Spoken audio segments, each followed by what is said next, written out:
pour un État viable et un État respectable. Effectivement, mais dans les grandes sociétés modernes qui tendent notamment à la paix dans le monde, finalement, pour être simple, on va avoir une économie. Il y a des sociétés modernes qui veulent absolument avoir la guerre le plus possible. Non, vous dites des mots que je n'ai pas dit. Finalement, nous désirons une économie stable, qui va être concrète. Ensuite, nous allons nous occuper de la défense nationale avec cet argent, nous assurer qu'il n'arrive absolument rien. Mais comment? S'il vous plaît. Non, il vous reste encore 10 secondes. D'accord, eh bien, 10 secondes. Laissez-moi vous dire de toute manière que nous prévoyons aussi de grands partenariats, notamment avec les plus grandes sociétés modernes, et puisque notre principal voisin, notamment le Canada, et que nous tendons à avoir les meilleures relations possibles avec les États-Unis, évidemment, il sera possible d'y parvenir. OK. Donc, la question s'adresse à Mme Fournier. On remarque dans votre plateforme que vous promettez la gratuité des soins de santé. Vous soulevez l'aide médicale à mourir, l'avortement, les cliniques d'injection, etc.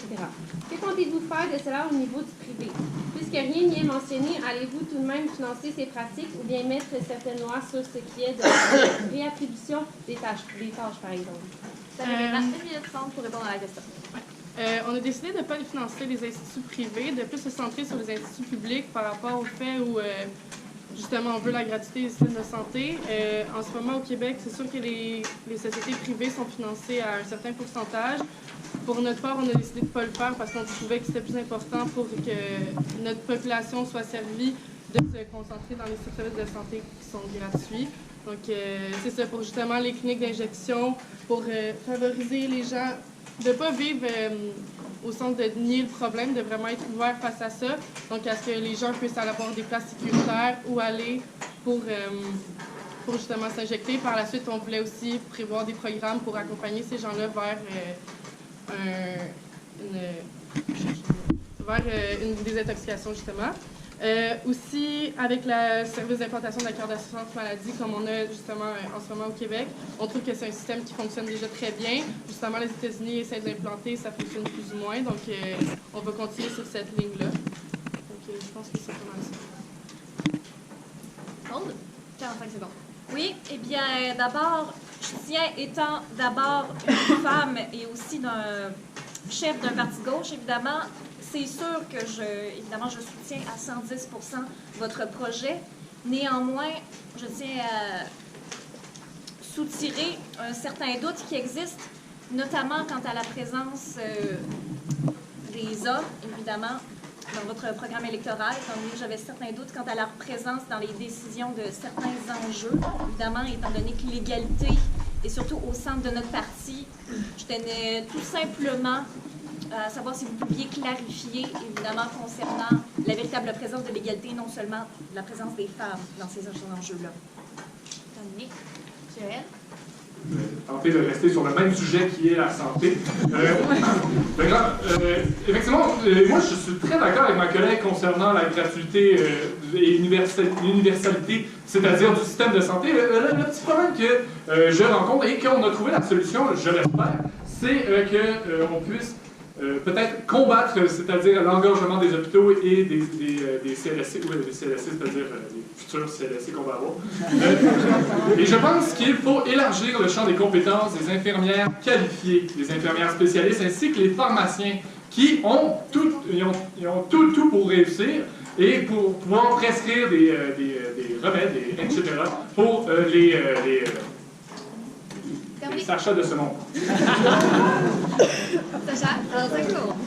Et pour ce sujet, je crois que je vais aller exactement dans la même direction que mon collègue Joël. En effet, je suis absolument d'accord que la santé, dans des domaines comme la santé et l'éducation, doivent être mis de l'avant, doivent être priorisés et on doit offrir les meilleures opportunités, les meilleures ressources aux membres du système de santé pour que justement on ne voit pas un engorgement. La gratuité aussi face à la santé est primordiale pour le Parti prolétarien. Donc, oui, en effet, à l'avenir, pour le débat, j'aimerais beaucoup que ma collègue tienne au sujet de la question. Un bon débat. Alexis, Au niveau du Parti inoxydable, on est un parti qui est vraiment axé sur la santé. Puis je reconnais que vous avez des bonnes mesures dans votre programme, que l'on partage, que l'on veut appliquer nous aussi. On se demande c'est qui s'inspire de qui. Non, mais pour vrai, nous, on veut par exemple qu'on ait une assurance maladie universelle. On veut des frais de santé gratuits pour la population. On veut une société d'État pharma-santé pour faire une appel d'offres pour baisser les coûts des médicaments. Et c'est ça. Par contre, je trouve que au niveau de l'agriculture, le Parti féministe n'est pas très réaliste. Une autosuffisance alimentaire puis nationaliser l'agriculture, je ne vois pas comment on peut faire ça. Bon. Vous avez maintenant 2 minutes pour débattre. Comme on parlait de santé. Oui, ben c'est ça. Par rapport aux enjeux que vous parliez, vous disiez que les hommes n'étaient pas nécessairement inclus dans notre parti. Est-ce que vous aviez des exemples concrets? Si je veux dire, nos engagements clés sont l'égalité des chances pour tous. Donc, je ne voyais pas exactement de où vous vous enlignez par rapport à ça. Puis aussi, justement, on a parlé des infirmières et des pharmaciens. Nous, c'est une de nos tâches principales dans notre plateforme, justement, à ce que les pharmaciens et les infirmières soient vraiment au centre de tout pour désengorger les hôpitaux et les services de santé. On trouve qu'ils font déjà un excellent travail, donc je ne vois pas pourquoi on ne pourrait pas plus les responsabiliser. Donc, c'était pas mal ça. Est-ce que vous voulez ajouter? Oui, dans nos enjeux, non, c'est vrai que finalement, ça va.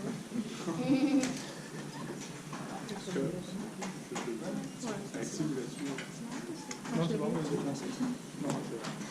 Bon, je pense que le sujet est clos. Ça signifie la fin du premier débat. Non.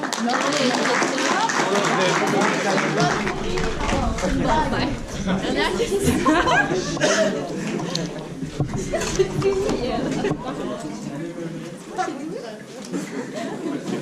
Dernière question. Oui. Donc, la dernière question s'adresse au Parti inoxydable. En 2013, 75% des contribuables québécois ont déclaré un revenu annuel inférieur à 50 000 $ mais n'ont payé que 30% des impôts au gouvernement provincial.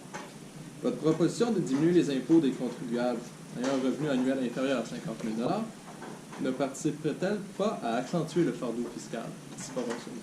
J'avais cru comprendre que notre nation n'était pas nécessairement le Québec et que par conséquent, le revenu, baisser les impôts de la fraction d'imposition des 50 000 $ et moins pouvait sembler très réaliste. D'ailleurs, c'est une mesure qui va favoriser l'investissement dans la société, la consommation. C'est une mesure qui va stimuler l'économie.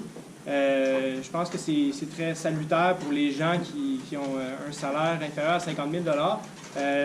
On vise justement la classe moyenne et inférieure. Je pense que ces gens-là ont besoin qu'on leur donne une petite bouffée d'air, qu'on les laisse respirer. Puis le Parti inoxydable s'occupe en étant social-démocrate, s'occupe de la classe moyenne et des classes inférieures. Je pense que notre parti est parti pour la gloire en s'attaquant aux problèmes réels de notre société, comme les inégalités de revenus. Nous pensons aussi qu'en instaurant un revenu universel garanti, nous pourrons combattre la pauvreté très présente chez les gens présentant un revenu de moins de 50 000 $. Voilà. J'arrive, 45 secondes. Au sens où je pense que ça fait, étant donné qu'on n'est pas au Québec, comme on a dit, je ne sais pas exactement c'est quoi le revenu minimal le revenu moyen qui est dans votre État, donc je ne pourrais pas vraiment me prononcer en sachant pas ça, mais je pense que ça donne. Bien, finalement, vu les circonstances, évidemment, encore une fois aussi que nous ne vivons pas au Québec et que les informations récentes ne coordonnent pas avec la question, évidemment, il est vrai que c'est une proposition tout à fait, qui a tout à fait beaucoup de sens et qui ressemble même à nos solutions, évidemment, que nous avons une partie de l'économie verte. Donc, je tiens évidemment cette planification demain avec mon parti. Joël, 45 C'est secondes. pas parce qu'on est au Québec que le problème n'existe pas et je remercie notre collègue des médias pour la question. le grand problème, je crois, je suis d'accord avec le fait qu'on doit assurer un mode de taxation direct, indirect par palier d'imposition, etc., proportionnel et tout.